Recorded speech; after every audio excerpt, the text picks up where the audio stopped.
Imagínate que el SAT visita tu empresa o tu notaría y te solicita tu evaluación con enfoque basado en riesgos. ¿Qué le entregarías? Hoy podrías responder que esa metodología todavía no ha entrado en vigor porque las nuevas reglas de carácter general todavía no han establecido sus plazos ni su metodología. Y jurídicamente tendrías un argumento muy potente, porque sí, la obligación aparece en la ley antilavado, particularmente en el artículo 18, fracción séptima de la reforma de 2025. Pero en el régimen transitorio se dispuso que particularmente esta obligación de evaluar con enfoque basado en riesgos entraría en vigor en los plazos que determinen las nuevas reglas de carácter general, que por cierto todavía no se publican. Y entonces, ¿por qué deberías preocuparte desde ahora? Porque una cosa es que la obligación todavía no sea exigible y otra muy distinta es esperar hasta el último momento para descubrir qué significa.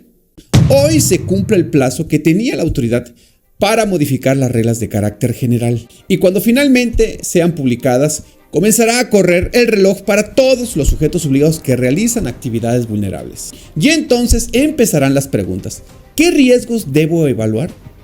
¿Cómo se identifican?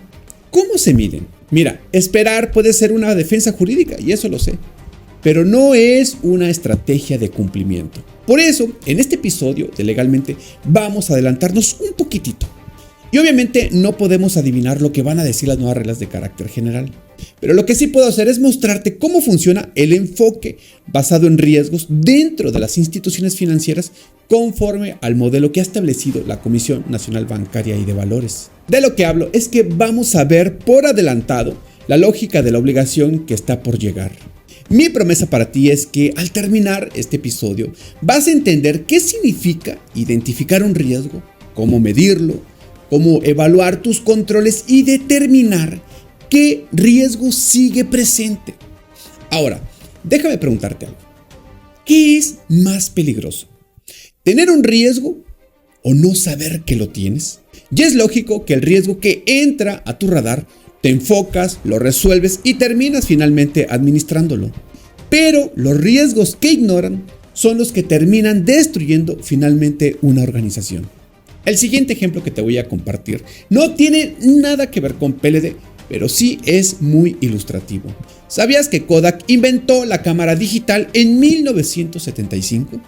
Fue el ingeniero Steven Sisson mientras trabajaba en la compañía, pero los directivos decidieron que desarrollar esa tecnología pondría en riesgo el negocio principal, que era la venta de rollos fotográficos. ¿Y qué pasó? Bueno, pues lo que ocurrió es que de alguna manera sí identificaron un riesgo, pero decidieron ignorarlo. ¿Y todo por qué? Para proteger su bendita zona de comodidad, lo que ya les funcionaba. Pero al hacerlo así, ignoraron que el mercado lo cambiaría todo. Y pues la historia de Kodak ya todos la conocemos. En 2012 se declaró en bancarrota. ¿Y cómo no iba a pasar eso si no tuvo una visión de negocio para mapear todos sus riesgos, entenderlos y mitigarlos? Hay muchos ejemplos como esos, pero creo que el punto puesto sobre la mesa quedó más que claro. Ahora bien, para entender el enfoque basado en riesgos, debemos empezar por su base metodológica. Según la Comisión Nacional Bancaria y de Valores, esta base metodológica se desarrolla en 3 etapas: diseño, implementación y valoración. Vamos en orden. ¿Qué es la fase de diseño? Bueno, pues imagínate que vas a construir un mapa.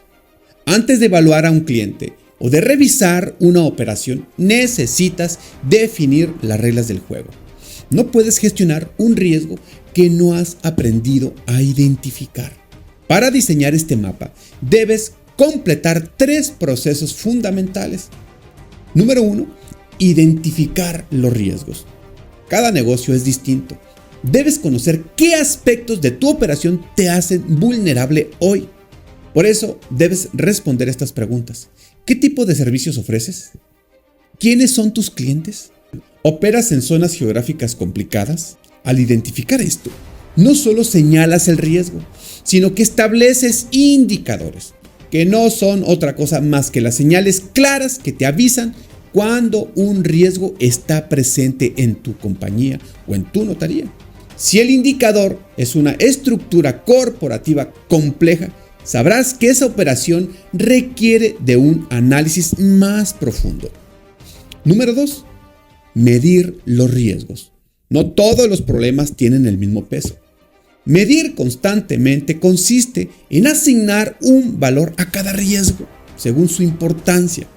Dicho eso, debes determinar qué tan probable es que ocurra, qué impacto tendría en tu organización o en tu notaría.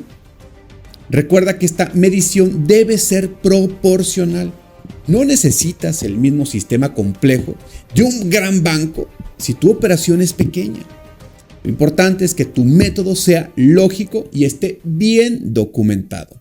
Si alguien te pregunta por qué calificaste un riesgo como alto, tal y como lo hace la Unidad de Inteligencia Financiera en sus evaluaciones nacionales de riesgo, debes tener pruebas y razones claras para responder.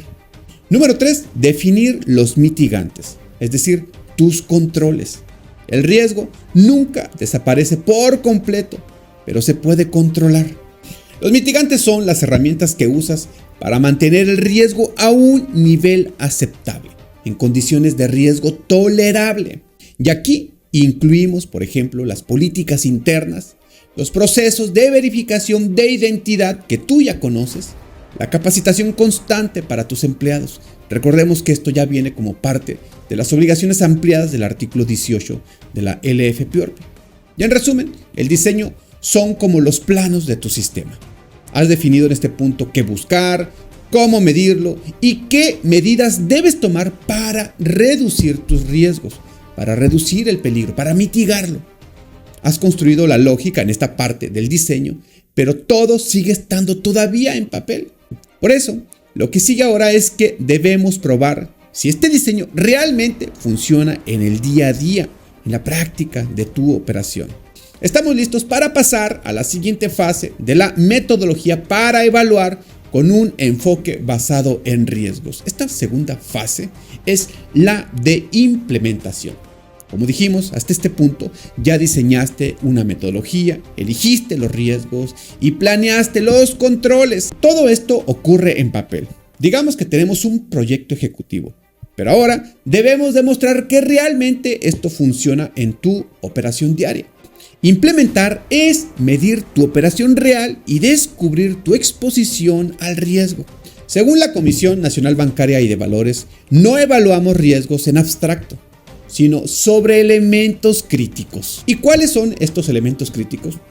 Los productos y servicios que ofreces, clientes con los que tratas, países o zonas donde operas, canales por donde mueves tus recursos. Y no estamos juzgando si algo es malo o no. Un cliente o un producto no son sospechosos por sí mismos, solo tienen niveles de riesgo diferenciado.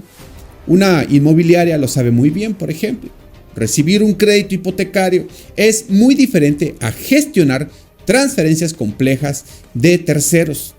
Ambas operaciones son perfectamente legales, pero exponen a la empresa de formas muy distintas. Al implementar tu metodología se vuelve una herramienta viva, y ahí es donde entenderás qué es el riesgo inherente y qué es el riesgo residual. Sin embargo, el proceso tiene un enemigo claro, y este enemigo es la estática. Por eso es importante la tercera etapa de la metodología de evaluación con enfoque basado en riesgos, que es justamente la valoración. Un riesgo que no se revisa queda oculto y puede exponerte. Las empresas cambian, los procesos evolucionan y las amenazas mutan.